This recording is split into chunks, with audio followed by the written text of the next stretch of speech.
السلام عليكم ورحمة الله وبركاته. الحمد لله والصلاة والسلام على رسول الله وعلى آله وأصحابه عباد الله أما بعد. فقد قال الله تعالى في كلامه القديم الفرقان المجيد: أعوذ بالله من الشيطان الرجيم، بسم الله الرحمن الرحيم، والصلح خير. قال النبي صلى الله عليه وسلم: لكل نبي دعوة مستجابة، أو كما قال عليه الصلاة والسلام. صدق النبي صلى الله عليه وسلم. அளவற்ற அருளாளன், நிகரற்ற நிறைந்த அன்பாளன், எல்லாம் வல்ல அல்லாஹ்வின் திருப்பெயரை போற்றி அகில உலகத்திற்கு அற்புடையாக அருளப்பட்ட அண்ணல் நபிகள் நாயகம் ஸல்லல்லாஹு அலைஹி வஸல்லம் அவர்களை போற்றி எனதுரையை ஆரம்பம் செய்கின்றேன்.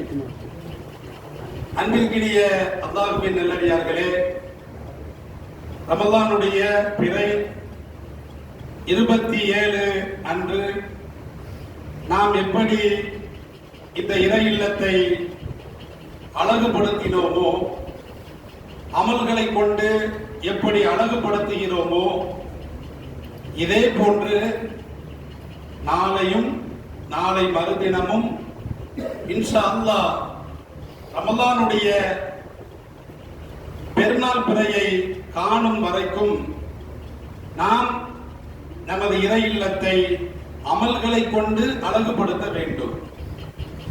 ஆடம்பரங்களை கொண்டோ அனாச்சாரங்களை கொண்டோ அகல் விளக்கு ஏற்றியோ சீரியல் செட்டு போட்டோ மைக் செட்டு போட்டோ ஆட்டம் பாட்டம் கொண்டாட்டம் இப்படி கேளிக்கைகளில் ஈடுபட்டோ இறை இல்லத்தை நாம் அழகுபடுத்த முடியாது, அழகுபடுத்த கூடாது. அவ்வாறு செய்தால் நாம் இறை இல்லத்தை அசிங்கப்படுத்துகிறோம் என்று பொருள். இந்த கூட்டம் நேற்று இல்லை, நாளையும் இருக்காது, இன்று மாத்திரம் வந்திருக்கிறது. இந்த கூட்டம், இந்த ஜமாத் வாழ்நாள் முழுவதும் இப்படி ஒன்று கூடினால் இன்ஷா அல்லாஹ் எல்லா விதங்களிலும் நமக்கு வெற்றி கிடைக்கும். நாம் பிரிந்து சென்றுகின்ற காரணத்தினால் நாம் சைத்தானுக்கு இரையாகி விடுகிறோம். ஒரு ஆட்டு மந்தையோ மாட்டு மந்தையோ ஒட்டக மந்தையோ அது கூட்டமாக இருக்கின்ற பொழுது அதற்கு வன விலங்குகளிடமிருந்து பாதுகாப்பு கிடைக்கிறது. ஆனால் அந்த மந்தைகள் தமது கூட்டத்தை விட்டு தனியாக சென்று விடுகின்ற பொழுது அது ஓநாய்க்கு ஆளாகி விடுகிறது. ஓநாயின் பசிக்கு அது இரையாக மாறிவிடுகிறது. இதே போன்றுதான் இஸ்லாமியர்கள் ஜமாத்தாக கூட்டமாக அவர்கள் ஒன்றுபட்டிருக்கின்ற பொழுது அவர்களுக்கு அல்லாஹ்வுடைய உதவி கிடைக்கிறது, அவர்களுக்கு பலம் கிடைக்கிறது, அவர்களுக்கு இந்த உலகத்தினுடைய நலம் கிடைக்கிறது.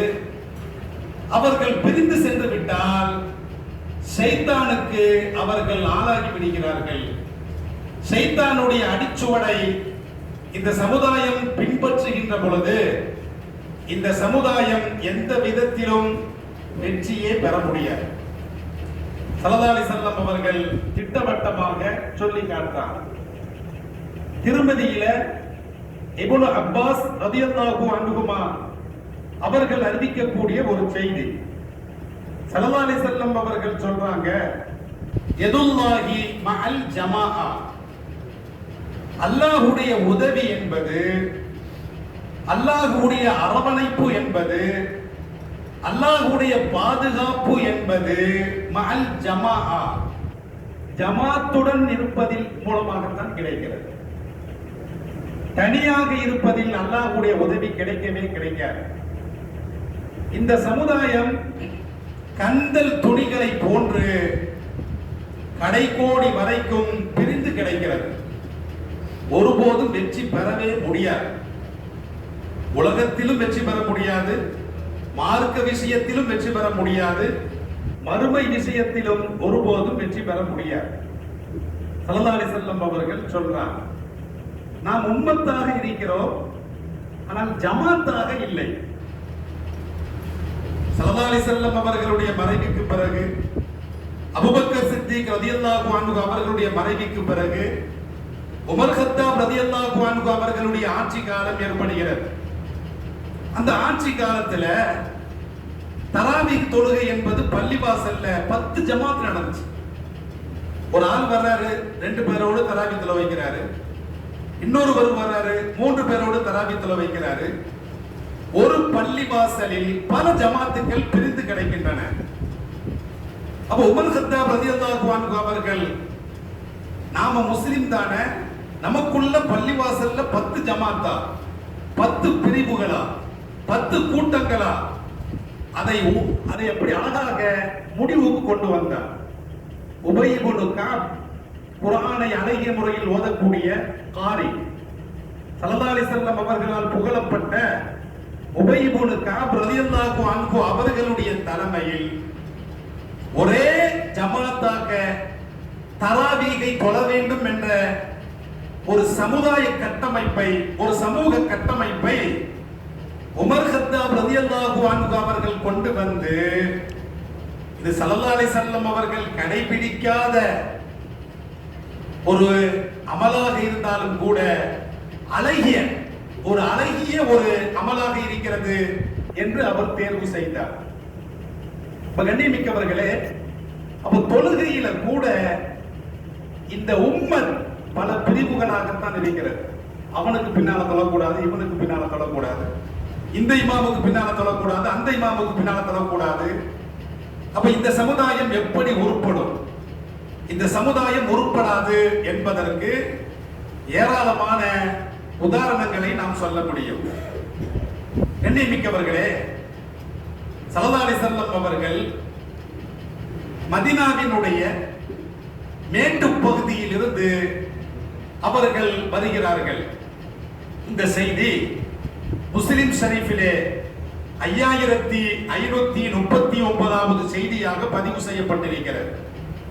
இந்த செய்தியை அறிவிக்கக்கூடிய சஹாபி, மிகப்பெரிய சஹாபி சஅத் இப்னு அபீ வக்காஸ் ரலியல்லாஹு அன்ஹு அவர்கள் சொல்றாங்க, ஒரு நாள் நபி ஸல்லல்லாஹு அலைஹி வஸல்லம் அவர்கள் மதீனாவினுடைய மேட்டு பகுதியில் இருந்து மஸ்ஜித் முஆவியா, பனு முஆவியான ஒரு கூட்டம், அந்த பனு முஆவியா கூட்டத்திற்கு சொந்தமான ஒரு மஸ்ஜிதை நபி ஸல்லல்லாஹு அலைஹி வஸல்லம் அவர்கள் கடந்து சென்றார்கள். இப்படி கடந்து செல்லுகின்ற பொழுது பள்ளிவாசலை பார்த்து ஸல்லல்லாஹு அலைஹி வஸல்லம் அவர்கள் உள்ளே சென்று 2 ரக்அத்துகள் ஸல்லல்லாஹு அலைஹி வஸல்லம் அவர்கள் தொழுகிறாங்க. நாம ஊருக்கு போறோம், பயணத்துக்கு போறோம், பள்ளிவாசலை பார்க்கிறோம். பள்ளிவாசல்ல தஹிய்யத்துல் மஸ்ஜித், அந்த பள்ளிவாசலுக்கு செலுத்தக்கூடிய காணிக்கை 2 ரக்அத்தை தொழ வேண்டும். இது ஸல்லல்லாஹு அலைஹி வஸல்லம் அவர்களுடைய சுன்னத்தாக இருக்கிறது. அப்ப ஸல்லல்லாஹு அலைஹி வஸல்லம் அவர்கள் பனு முஆவியா என்ற அந்த பள்ளியில் 2 ரக்அத்துகளை தொழுது பெரிய துஆ கேட்டாங்க. ஹதீஸ்ல வருகிறது, பதஆ ரப்பஹு தவீலன். ஸல்லல்லாஹு அலைஹி வஸல்லம் அவர்கள் பெரிய துஆ கேட்டாங்க.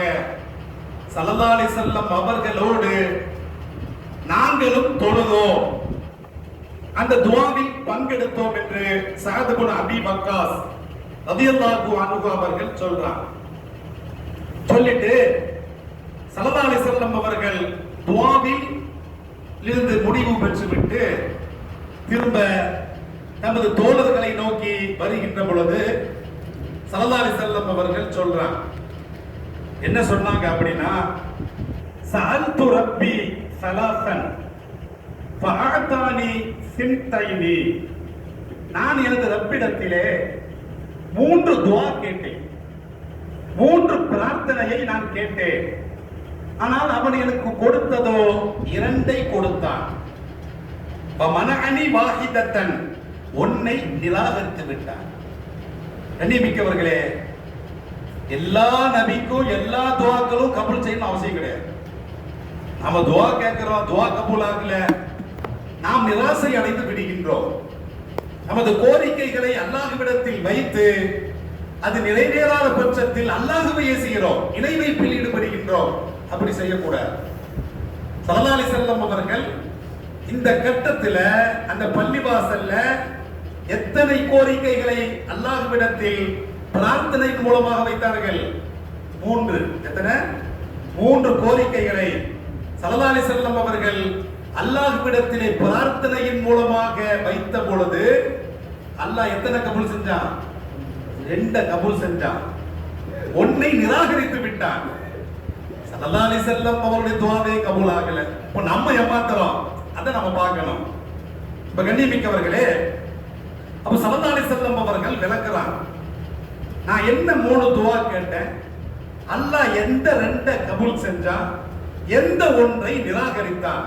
ஸல்லல்லாஹு அலைஹி வஸல்லம் அவர்கள் தமது தோழர்களுக்கு விளக்கம் சொல்லுகின்ற பொழுது, சஅல்து ரப்பி அல்லா யுஹ்லிக உம்மத்தி பிஸ்ஸனதி ஃபஅதானிஹா. முதல் கோரிக்கையாக நான் அல்லாஹ்விடத்தில் வைத்த பொழுது, இறைவா, எனது சமுதாயத்தை முந்திய சமுதாயத்தை போன்று பஞ்சத்தால் ஒட்டுமொத்தமாக ஒரு சமுதாயத்தை அழித்தது போன்று எனது சமுதாயத்தை ஒட்டுமொத்தமாக பஞ்சத்தால் அழித்து விடாது. ஒட்டுமொத்த பஞ்சத்தால 10 பேர் சாவுறான், அது இருக்கும், 20 பேர் சாவுறான். ஆனால் ஒட்டுமொத்தமாக பஞ்சத்தால் இந்த சமுதாயம் செத்திருக்கிறதா? கிடையவே கிடையாது. செத்தா இந்த சமுதாயம் இன்னைக்கு 200 கோடி பேர் இருக்க மாட்டாங்க. 800 கோடியில 200 கோடி பேர் இஸ்லாமியர்கள் இருக்க மாட்டாங்க. அப்ப அல்லாஹ்விடத்தில் இந்த கோரிக்கையை வைத்த பொழுது அந்த கோரிக்கையை அல்லாஹ் எனக்கு தந்தான், எனக்கு கபூல் செய்தான். அப்ப யாருமே பயப்பட வேண்டிய அவசியமே இல்லை. எனக்கு வயிறு பசிக்கு யாரும் உணவு தர மாட்டேங்குது. நேற்று கூட நான் ஒரு ஆள்கிட்ட முசாஃபிர்கிட்ட சாப்பாடு வேணுமான்னு கேட்டேன், தேவையில்லைங்கிற. கண்கூடாக பார்க்கிறோம். அவர் வீட்டுல படுக்கல, வீதியில தெருவுல கீழே படுத்துக்க, சாக்கடைக்கு பக்கத்துல படுத்திருக்கிறாரு. சாப்பாடு 2 பேர்கிட்ட கேட்டேன், 2 பேர் வேண்டாட்டாங்க. அப்ப இந்த கண்கூடாக பார்க்கிறோம். அப்ப அல்லாஹ் ரப்புல் ஆலமீன் ஒட்டுமொத்த சமுதாயத்தை பஞ்சத்தால் அழிக்க மாட்டான். நாம சாப்பிடுறோமோ இல்லையோ, முசாஃபிர்கள் நல்லா சாப்பிடுறாங்க.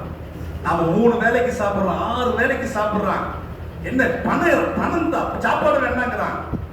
அப்ப கண்ணியமிக்கவர்களே, இந்த துஆவை அல்லாஹ் கபூல் செய்ததை நாம் இந்த உலகத்தில் கண்கூடாக பார்க்கிறோம். ஏராளமான உதாரணங்களை சொல்ல முடியும். அல்லாஹ் ரப்புல் ஆலமீன் கபூல் செஞ்சிட்டான். 2வது நான் துஆ செய்றேன், வஸஅல்துஹு ரப்பி, நான் எனது ரப்பிடத்திலே, வஸஅல்து ரப்பி, நான் எனது ரப்பிடத்திலே 2வது கோரிக்கையாக வைக்கிறேன். என்ன அப்படின்னா, அல்லாஹ் யுஹ்லிக உம்மத்தி பில் கரத்தி, எனது சமுதாயத்தை, ஒட்டுமொத்த சமுதாயத்தை நீரில் மூழ்கடிப்பதை கொண்டு அவர்களை அழித்து விடார். ஒரு கூட்டம் தண்ணீரில் அழிக்கப்பட்டது. எந்த கூட்டம்? நூஹ் அலைஹிஸ்ஸலாத்து வஸ்ஸலாம் அவர்கள் கூட்டம். ரப்பி லா ததர் அலல் அர்லி மினல் காஃபிரீன தய்யாரா. துஆ செஞ்சாங்களா இல்லையா? ஒவ்வொரு நபிக்கும் இந்த உலகத்தில் ஏற்றுக்கொள்ளப்படக்கூடிய ஒரு பிரார்த்தனை. எத்தனை பிரார்த்தனை? பல பிரார்த்தனை பண்ணிருப்பாங்க. பல பிரார்த்தனைகளில் சிலது ஏற்கப்படும், சிலது மறுக்கப்படும். ஆனால் ஒவ்வொரு நபிக்கும் விசேஷமாக ஒரு குறிப்பிட்ட ஒரு துஆ இந்த உலகத்தில் கொடுக்கப்பட்டது. அப்ப நூஹ் அலைஹிஸ்ஸலாத்து வஸ்ஸலாம் அவர்களுக்கு கொடுக்கப்பட்ட விசேஷமான பிரார்த்தனை என்னது? காஃபிர்களை யாரையுமே வைக்காத, அழிச்சிரு. துஆ செஞ்சாங்களா இல்லையா? மழை பொழிந்தது, பூமியிலிருந்து தண்ணீர் பிளந்து வந்தது, வெள்ளத்தால் அந்த கூட்டம் அடிக்கப்பட்டது. ஸல்லல்லாஹு அலைஹி வஸல்லம் அவர்கள் அல்லாஹ்விடத்துல கேட்டாங்க, அதை போன்று ஒட்டுமொத்தமாக தண்ணீரில் மூழ்கடிக்கப்பட்டு எனது சமுதாயத்தை அழித்து விடாதே என்று அல்லாஹ்விடத்தில் கேட்ட பொழுது அல்லாஹ் கபூல் செஞ்சான். வெள்ளமா வருது, நெல்லையில ஃபுல்லா வெள்ளம், எல்லாருமா அழிஞ்சு போனோம், எல்லாருமா பாதிச்சா கிடையாது. சில பேர் பாதிச்சாங்க, சில பேர் தப்பிச்சாங்க, சில பேருடைய வீடு இழிஞ்சு விழுந்தது, சில பேர்களுடைய ஆடுகள் எல்லாம் காணாமல் போனது, ஆனால் பல பேர் பிழைச்சாங்க. இது கண்கூடாக பார்க்கிறோம். இந்த உலகத்துல ஸல்லல்லாஹு அலைஹி வஸல்லம் அவர்கள் கேட்ட பிரார்த்தனை. இப்ப கேரளாவுல வயநாடுல அப்ப பல பேர் அழிஞ்சாங்க, சில பேர் பாதுகாக்கப்பட்டாங்க. ஒட்டுமொத்தமாக இந்த சமுதாயத்தை நீரில் மூழ்கடிப்பதன் மூலமாக அல்லாஹ் ரப்புல் ஆலமீன் அழிக்க மாட்டான் என்பதை அல்லாஹ் வாக்கு கொடுத்திருக்கிறான். அத அல்லாஹ் கபூல் செஞ்சிருக்கிறான். மூன்றாவது கேட்டான், வஸஅல்துஹு, நான் எனது இரட்சகரிடத்திலே கேட்டேன். இதான் நம்ம பிரச்சனை. என்ன துஆ? அல்லாஹ் யஜஅல பாஸஹும் பைனஹும், எனது சமுதாயத்திற்கு மத்தியிலே எவ்வித மோதல் போக்கும் சண்டையும் ஏற்படக்கூடாது, பிளவு ஏற்படக்கூடாது என்று அல்லாஹ்ட்ட கேட்டேன். மன அநீக அல்லாஹ் மறுத்து விட்டான். சண்டை போட்டு அடிச்சுட்டு சாவணும், இது அல்லாஹ்வுடைய விதி. அப்ப கண்ணியமிக்கவர்களே, அப்ப இந்த சமுதாயத்திலே எனது பாஸ் அப்படின்னா குர்ஆன்ல பாஸுஹும் பைனஹும் ஷதீத், போர் என்று கூட வருகிறது. அப்ப இந்த இடத்துல ஸல்லல்லாஹு அலைஹி வஸல்லம் அவர்கள் எல்லாரும் கேட்கறாங்க, அடிப்பொடி சண்டை போட்டு ஆயுதங்களை வச்சு இந்த சமுதாயம் தாக்கிக் கொண்டு இந்த சமுதாயம் பிளவுபட்டு விடக் கூடாது என்று நான் அல்லாஹ்விடத்தில் கேட்ட பொழுது, மனுஷன் படை ரத்தத்தை ஓட்டுறதான் மனுஷனுடைய வேலை. வானவர்கள் சொன்னாங்களா இல்லையா, இந்த மனுஷனையா படைக்க போற, ரத்தத்தை சிந்தக்கூடிய இந்த மனித இனத்தையா படைக்க போற அப்படின்னு வானவர்கள் கேட்கும் பொழுது, உனக்கு தெரியாது எனக்கு தெரியும், வாய் போத்துட்டு அப்படின்னு வானவர்களே அல்லாஹ் சொன்னான். அப்ப கண்ணியமிக்கவர்களே, அப்ப இந்த சமுதாயத்துல மோதல் போக்கு இருக்கத்தான் செய்யும், இந்த சமுதாயத்தில பிளவுகள் இருக்கத்தான் செய்யும், இந்த சமுதாயத்தில பிளவுகள் இருக்கும், மோதல் இருக்கும், அடிபுடி இருக்கும், சண்டை இருக்கும், வெட்டுக்குத்து இருக்கும், சகிச்சிட்டு தான் போனோம். அல்லாஹ் கபூல் செய்யல. கண்ணியமிக்கவர்களே, அதற்காக நம்ம சண்டை போடணும்னு சொல்றோமா? அதையும் கிடையாது, அல்லாஹ் கபூல் செய்யல. ஆனா ஸல்லல்லாஹு அலைஹி வஸல்லம் என்ன சொல்றாங்க, அல்லாஹ்வுடைய உதவி ஒற்றுமையில தான் இருக்கு. மனுஷனுடைய மனம் பொறாமை, கசாலியஸ்து என்ன பண்ண எல்லாம் இருக்கிறாரா, அவர்கிட்ட இருந்து உருவணும். ஒருத்தர் நல்ல வாழ்ற ஒருத்தர் பிடிக்கவே பிடிக்காது. இந்த சமுதாயத்துல ஒருத்தர் ஒரு காரை வாங்கிட்டாங்கன்னா கார் பஞ்சரா போகணும், கார் ஆக்சிடென்ட்ல போகணும், ஏசனவன் திட்டவங்க நிறைய பேர் இருக்கிறான். நம்மளை ஏத்திட்டு போவாரு அப்படின்னு நினைக்க மாட்டேங்கிறான். அப்ப இது இயற்கையாகவே மனுஷனுடைய புத்தி, பொது புத்தி, மனுஷனுடைய பொது புத்தி அடுத்தவன் வாழவே கூடாது, நான் மட்டும்தான் வாழணும் இப்படி நினைக்கிறனாலதான் சண்டை, பிரச்சனை, அடிதடி, கலாட்டா எல்லாமே நடக்கிறது. இப்படி மனுஷனுடைய இயற்கையான புத்தி இருக்கிறதுனால அப்படியே விட்டுலாமா? அதையும் இஸ்லாம் தடுக்கிறது. ஸல்லல்லாஹு அலைஹி வஸல்லம் அவர்களுடைய இந்த பிரார்த்தனை அங்கீகரிக்கப்படவிட்டாலும் கூட ஏராளமான இடங்கள்ல ஒற்றுமையை பத்தி ஸல்லல்லாஹு அலைஹி வஸல்லம் வலியுறுத்துறாங்க. இது அல்லாஹ் கபூல் செய்யறதுக்காக நீங்க சண்டை போடுங்க அப்படின்னு ஸல்லல்லாஹு அலைஹி வஸல்லம் சொன்னாங்களா? ஒரு ஹதீஸிலே வருகிறது, ஸல்லல்லாஹு அலைஹி வஸல்லம் அவர்கள் அரஃபா பேருரையில நிகழ்த்துறாங்க, ஒரு பிரச்சனையை சொல்றாங்க. என்ன பிரச்சனை அப்படின்னா, இந்த அரபிய தீபகற்பம், அரபிய தீபகற்பம் என்பது சவுதி, ஈராக்கு, யமனு, ஓமனு, இப்படி அரபிய தீபகற்பம் ஒரு 55 அரபு நாடுகள் இருக்குது. இந்த அரபிய தீபகற்பம் குறிப்பிட்ட பகுதி என்பது அரபிய தீபகற்பம். இந்த அரபிய தீபகற்பத்திலே ஷைத்தான் தான் வணங்கப்படுவதை அவன் நிராசை அடைந்து விட்டான். ஷைத்தான் யாரும் வணங்க மாட்டான், அப்படிதானே? அரபிய தீபகற்பத்துல இப்போ சவுதி மன்னர் கூட வணங்குறது யார? அல்லாஹ் தான். அல்லாஹ் வணங்குறாரு, ஆனா அடிமை அமெரிக்காவுக்கு அடிமை, வணக்கங்கிறது அல்லாஹ்வுக்கு. இந்த அரபுகள் ஃபுல்லா எல்லாம் அமெரிக்க அடிமைகள், ஆனா அல்லாஹ்வை வணங்குவார்கள். ஸல்லல்லாஹு அலைஹி வஸல்லம் அவர்கள் சொல்றாங்க. அப்ப ஷைத்தானை யாரும் வணங்க மாட்டார்கள். ஷைத்தான் இந்த விஷயத்தில் நிராசை அடைந்து விட்டான்.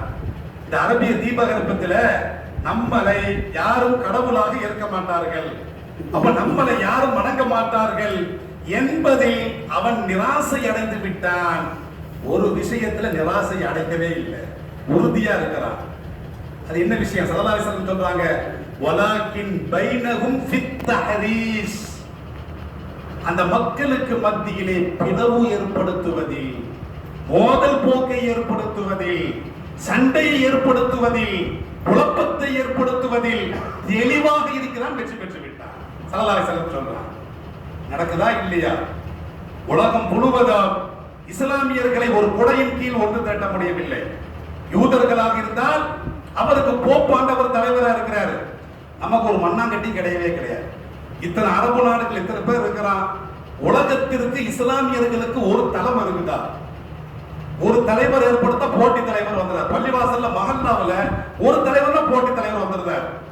அப்ப இதில் செய்தான் வெற்றி பெற்று விட்டான். ஸல்லல்லாஹு அலைஹி வஸல்லம் அவர்கள் சொல்றாங்க. அப்ப கண்ணியமிக்கவர்களே, அப்போ நாம ஜமாத்தாக செயல்பட வேண்டும். முடிந்த அளவுக்கு முயற்சி செய்ய வேண்டும். அல்லாஹ் ரப்பல் ஆலமீன் குர்ஆன்ல சொல்றான், வஅதஸிமு பிஹப்லில்லாஹி ஜமீஆ வலா தஃபர்ரகு. நீங்கள் ஒன்றுபட மாட்டீர்கள் என்று அல்லாஹ்வுக்கு தெரியும். அதுக்காக அல்லாஹ் அப்படி விட்டுறானா? அப்படி கிடையாது. நீங்கள் குர்ஆன் எனும் கயிறை பற்றி பிடித்துக் கொள்ளுங்கள். அப்ப குர்ஆன்ல தான் ஒற்றுமை இருக்குது. எல்லோரும் ஒரு திட்டத்தின் கீழ், ஒரு கொடையின் கீழ் நாம் ஒன்று திரள வேண்டும் என்று சொன்னால், ஒரு மைய புள்ளிக்கு வர வேண்டும் என்று சொன்னால், ஆளாளுக்கு பல கருத்துக்கள் இருக்கும். எனக்கு ஒரு கருத்து இருக்கும், ஜமாலத்துக்கு ஒரு கருத்து இருக்கும், கஸ்தாலிஸ்துக்கு ஒரு கருத்து இருக்கும். யாரும் ஒண்ணு செய்ய முடியாது. ஒரு இடத்துல இப்ப அவரு கருத்து சொல்வாரு, இவரு கருத்து சொல்வாரு. ஒற்றுமை வரவே வராது. இருந்தாலும் கூட குர்ஆன் என்று வருகின்ற பொழுது அதைத்தான் அல்லாஹ் சொல்றான், ஒரு மைய புள்ளிக்கு பாருங்கள். உங்களுக்கு வழங்கப்பட்ட வேதம் இறை வேதம், அந்த இறை வேதத்தின் அடிப்படையில் நீங்கள் ஒன்று சேருங்கள். வலா தஃபர்ரகு, நீங்கள் பிரிந்து விடாதீர்கள் என்று எல்லாம் அல்லாஹ் சொல்றான். ஒரு விஷயத்தை சொல்லி நிறைவு செய்கிறேன். இன்னொரு வசனத்தில் அல்லாஹ் சொல்லுகின்ற பொழுது, வஅதீஉல்லாஹ வ ரசூலஹு, நீங்கள் அல்லாஹ்விற்கு கட்டுப்படுங்கள், அல்லாஹ்வுடைய தூதருக்கு கட்டுப்படுங்கள். வலா தனாஸஉ, நீங்கள் மோதிக்கொள்ளாதீர்கள். அல்லாஹ் சொல்றான், நீங்கள் ஒருவருக்கொருவர் சண்டையிட்டுக் கொள்ளாதீர்கள். ஃபதஃப்ஸலு ரீஹக்கும், இப்படி சண்டையிட்டுக் கொண்டால் உங்களுடைய பலம் குன்றி போய்விடும். ஃபதஃப்ஸலு, நீங்கள் சிதறி போய், வததுஹப ரீஹக்கும், உங்களுடைய பலம் குன்றி போய்விடும். அல்லாஹ் குர்ஆன்ல சொல்றான். இன்னைக்கு நாம பலம் குன்றி இருக்கிறோம். அரசியல் ரீதியா, உலக ரீதியா, மார்க்க ரீதியா, எல்லா விஷயத்திலும் இத்தனை பேர் இருந்து ஏதாவது சாதிக்க முடியுதா? உங்களால ஒரு கவுன்சிலரா ஆக முடியுதா? ஒரு எம்எல்ஏ ஆக முடியுதா? மண்ணாங்கட்டியை புடுங்க முடியல. ஏன்? உங்களுக்கு பலம் இல்ல. ஆனால் உண்மையிலேயே நீங்கள் பலம் புரிந்தவர்கள். ஆனால் உங்களுக்கு மத்தியிலே கருத்து வேறுபாடின் காரணமாக, உங்களுக்கு மத்தியிலே பல பிளவுகள் இருப்பதின் காரணமாக உங்களுடைய பலம் குன்றி போய்விட்டது. வஸ்பிரு, சகித்துக் கொள்ளுங்கள். அல்லாஹ் குர்ஆன்ல சொல்றான். அப்ப கண்ணியமிக்கவர்களே, அப்ப இந்த உம்மத்து, நாம் உம்மத்தாக ஒன்றுபட்டிருக்கிறோம், ஜமாத்தாக ஒன்றுபடவில்லை. எத்தனைத்தான் மோதல் போக்கு இருந்தாலும் கூட விட்டுக் கொடுக்கும் மனப்பான்மையை எம்பெருமான் ஸல்லல்லாஹு அலைஹி வஸல்லம் அவர்கள் நமக்கு கற்றுத் தர்றார். அப்ப கண்ணியமிக்கவர்களே, அப்படிப்பட்ட ஸல்லல்லாஹு அலைஹி வஸல்லம் அவர்களுக்கு பிரத்யேகமான முறையில் வழங்கப்பட்ட ஒரு பிரார்த்தனை, நூஹ் அலைஹிஸ்ஸலாத்து வஸலாம் அவர்களுக்கு வழங்கப்பட்ட அந்த பிரார்த்தனையை இந்த உலகத்தில் கேட்டுவிட்டார்கள். ஜக்கரியா அலைஹிஸ்ஸலாத்து வஸலாம் அவர்களுக்கு வழங்கப்பட்ட ஒரு பிரார்த்தனை. என்ன பிரார்த்தனை? ரப்பி லா ததர்னி ஃபர்தன் வ அன்த கைருல் வாரிதீன் ஃபஹப்லி மின் லதுன்க வலியா யரிசுனி வ யரிசு மின் ஆலி யாக்கூப். யாக்கூப் அலைஹிஸ்ஸலாத்து வஸலாம் அவர்களுக்கு பிரத்யேகமான துஆ, குழந்தை செல்வத்தை கேட்டார்கள். அவர்களுக்கு இந்த உலகத்திலேயே வழங்கப்பட்டு விட்டது. யூசுப் அலைஹிஸ்ஸலாத்து வஸலாம் அவர்களுக்கு பிரத்யேகமான துஆ இந்த உலகத்திலே வழங்கப்பட்டு விட்டது. ரப்பி ஹப்லி முல்கல் லா யம்பகி லி அஹதின் மின் பாதி, எனக்கு பின்னால் யாருக்குமே கிடைக்காத மிகப்பெரிய ஒரு அரசாட்சியை இறைவா எனக்கு தான் கேட்டாங்க. அது அவர்களுக்கு கொடுக்கப்பட்டு விட்டது. நான் ஸல்லல்லாஹு அலைஹி வஸல்லம் அவர்கள் சொல்லுகின்ற பொழுது, எனக்கான ஒரு சந்தர்ப்பம், எனக்கான ஒரு பிரார்த்தனை இந்த உலகத்தில் நான் கேட்கவில்லை. பல துஆக்கள் செஞ்சிருக்கிறாங்க, அது சாதாரண துஆ. பல துஆக்கள்ல இந்த துஆக்கள்ல கூட ஒரு துஆ கபூல் ஆகல. ஆனால் ஸல்லல்லாஹு அலைஹி வஸல்லம் அவர்களுக்கு வழங்கப்பட்ட ஒரே ஒரு பிரார்த்தனை எப்ப கேட்பாங்க? புகாரி ஷரீஃபிலே பதிவு செய்யப்பட்டிருக்கிறது. ஸல்லல்லாஹு அலைஹி வஸல்லம் அவர்கள் சொல்றாங்க, லிகுல்லி நபியின் தஅவத்துன் முஸ்தஜாபத்துன், ஒவ்வொரு நபிக்கும் கபூல் செய்யப்படக்கூடிய ஒரே ஒரு பிரார்த்தனை உண்டு. எல்லா நபியும் கேட்டு விட்டார்கள். நான் இந்த உம்மத்திற்காக பத்திரப்படுத்தி வைத்திருக்கிறேன். நமக்காக வச்சிருக்கிறான். நாளை மறுமையில இந்த உம்மத்துக்காக சிபாரிசு நான் பண்ணுவேன். அதுதான் இந்த சிபாரிசு யாரு கிடைக்கும்? அடிச்சு போட்டு குடிச்சு கும்மாளம் போட்டு பிளவுல ஈடுபட்டு சண்டை சச்சரவில் ஈடுபட்ட எவனுக்குமே கிடைக்கவே கிடைக்காது. அப்ப கண்ணியமிக்கவர்களே, ஒற்றுமையாக நீங்கள் வாழுகின்ற பொழுது, இஸ்லாத்தை நீங்கள் முழுமையாக பின்பற்றி நடக்கின்ற பொழுது பிதஅத் வரக்கூடாது, ஹராம் வரக்கூடாது, இணை வைப்பு வரக்கூடாது. இதுவெல்லாம் நீங்கள் ஈடுபடாமல் நீங்கள் ஒற்றுமையாக நீங்கள் வாழ்ந்தால், நீங்கள் இஸ்லாமிய சமுதாயமாக இருந்தால், நீங்கள் அல்லாஹ்வை மாத்திரம் வணங்கக்கூடியவர்களாக இருந்தால், நீங்கள் இணை வைக்காமல் இருந்தால், நிச்சயமாக நான் உங்களுக்கு அந்த பிரார்த்தனையின் மூலமாக கண்டிப்பாக சிபாரிசு செய்வேன் என்று பெருமான் ஸல்லல்லாஹு அலைஹி வஸல்லம் அவர்கள் சொல்றாங்க. அந்த பிரார்த்தனை நமக்கு வேண்டுமா? நாம் ஒன்றுபட்ட ஒரு சமுதாயமாக, பிளவுபட்ட சமுதாயம் அல்ல. நாம் பல பிரிவுகள் இருக்கலாம், பிளவுகள் இருக்கக்கூடாது. பல பிரிவுகள் இருக்கலாம், பிளவுகள் இருக்கக்கூடாது. ஒன்றுபட்ட சமுதாயமாக நாம் இருந்தால், கூடி வாழ்ந்தால் கோடி நன்மை, அது இஸ்லாம் சொல்லுகிறது. அப்ப கூடி வாழ்ந்தால் கோடி நன்மை, சேர்ந்து வாழ்ந்தால் அல்லாஹ்வுடைய அரவணைப்பு, அல்லாஹ்வுடைய பாதுகாப்பு, அல்லாஹ்வுடைய உதவி இருக்கிறது. பிரிந்து வாழ்ந்தால் இந்த உலகத்துல நாம கஷ்டப்படுவோம். ஆட்சியாளர்கள் நம்மை அடித்து துவம்சம் செய்வார்கள், நமது வக்ஃபு சொத்துக்களை அவர்கள் அபகரிப்பார்கள், பல சட்டங்களை போடுவார்கள். அப்ப நாம என்ன செய்யணும்? முழுசா வக்ஃபு சட்டத்துக்கு எதிராக கூட இன்ஷா அல்லாஹ் ரமதானுக்கு பிறகு போராட்டம் நடக்கிறது. அப்ப எல்லாவற்றிலும் நமக்காக உரிமையை நாம் கேட்டு பெறுவதில நாம பல இயக்கங்களாக பிரிந்து விடாமல் நாம் ஒன்றுபட்டு நிற்க வேண்டும், ஒரே குடையின் கீழ் இருக்க வேண்டும். இப்படி நின்றால் நிச்சயம் அல்லாஹ்வுடைய உதவி கிடைக்கும், நிச்சயமாக வெற்றி பெறும், ஸல்லல்லாஹு அலைஹி வஸல்லம் அவருடைய ஷஃபாத்தும் நமக்கு கிடைக்கும் என்பதில் எவ்வித சந்தேகமும் இல்லை. எல்லாம் வல்ல அல்லாஹ் இந்த உலகத்தில் வாழக்கூடிய இஸ்லாமிய சமுதாயத்தை ஒரே குடையின் கீழ், ஒரே தலைமையின் கீழ் ஒன்றுபட்ட ஒரு சமுதாயமாக ஆக்கி அன்புரிவானாக. வாஹிர் தஅவானா அல்ஹம்துலில்லாஹி ரப்பில் ஆலமீன். அஸ்ஸலாமு அலைக்கும் வரஹ்மத்துல்லாஹி வபரகாத்துஹு.